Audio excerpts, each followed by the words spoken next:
प्रभु के भक्त को लोग पागल कहते हैं और कुछ हद तक ये बात सही भी है, क्योंकि सांसारिक दृष्टिकोण से एक भक्त और पागल में कुछ ज़्यादा अंतर नहीं होता। भक्तमाल की एक कथा जो इसी युग की है। माता कर्माबाई, जो भगवान श्री कृष्ण की परम भक्त थी, वो बचपन से ही ठाकुर जी की सेवा में थी। एक दिन उनके मन में आया, क्यों ना प्रभु को अपने हाथों से खिचड़ी बनाकर खिलाऊं। भगवान तो भक्त वत्सल होते हैं। प्रभु दौड़े चले आए और माता कर्मा का बनाया हुआ खिचड़ी उनके सामने बैठकर खाने लगे। माता को लगा कहीं गर्म खिचड़ी से मेरे प्रभु का मुंह न जल जाए, ये सोचकर उनको पंखा करने लगी। प्रभु को खिचड़ी इतनी पसंद आती है कि वो माता से कह देते हैं, माता प्रतिदिन आप मुझे खिचड़ी ही खिलाया कीजिए। अब यह सिलसिला रोज का हो जाता है।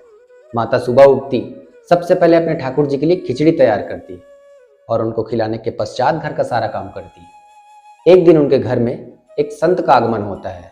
उस समय माता प्रभु के लिए खिचड़ी तैयार कर रही होती है। ये देख संत नाराज हो जाते हैं। ये आप क्या कर रही है माता? आपको सुबह उठकर सबसे पहले घर की सफाई करनी चाहिए। स्नान के पश्चात पूजा पाठ करने के बाद रसोई में प्रवेश करना चाहिए, पर आपको तो अपने भूख की चिंता है। माता संत से क्षमा मांगती हैं और उनके बताए अनुसार ही कार्य करना आरंभ करती है। और इधर ठाकुर जी के भूख का समय हो जाता है। वो घर पहुंच जाते हैं। माँ, मैं आ गया। माँ उनसे कहती है, बेटा मैं अभी सफाई कर रही हूँ। प्रभु इंतजार करते हैं। थोड़ी देर बाद प्रभु फिर से आवाज़ लगाते हैं, माँ मुझे भूख लग रही है। उधर से माता की आवाज़ आती है, मैं अभी स्नान कर रही हूँ, थोड़ा रुक जाओ। प्रभु को आश्चर्य होता है, ये आज मेरी माता को क्या हो गया? इसके पहले तो कभी ऐसा नहीं की। और वहीं पर उदास होकर बैठ जाते हैं।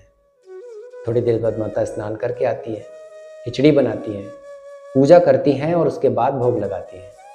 इधर प्रभु जी के मंदिर का पट खुलने का समय हो रहा था, इसलिए वो जल्दी जल्दी अपना खिचड़ी खाकर बिना पानी पिए ही भागने लगे। संत वहीं खड़े होते हैं। प्रभु उनको देखते हैं, अच्छा तो ये सब इनका सिखाया हुआ है।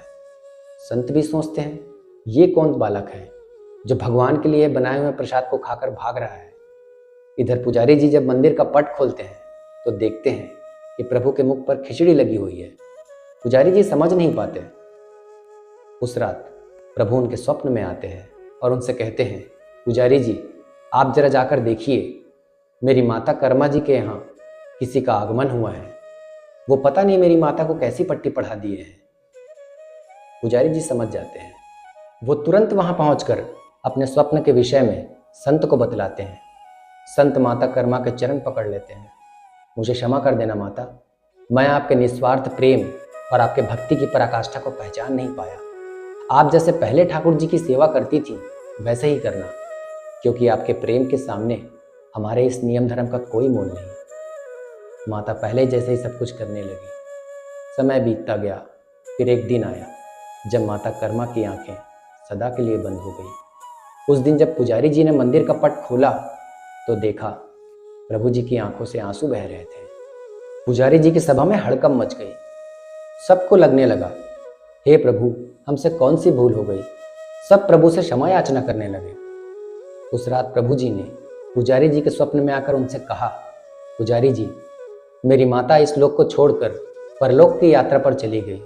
अब मुझे खिचड़ी कौन खिलाएगा? पुजारी जी उनसे कहते हैं, आप चिंता ना करें प्रभु, अब सबसे पहले आपको खिचड़ी का ही भोग लगेगा। उस दिन से पुरी में स्वामी जगन्नाथ जी को प्रतिदिन माता कर्मा जी की याद में खिचड़ी का भोग लगना आरंभ हुआ। जय जगन्नाथ स्वामी।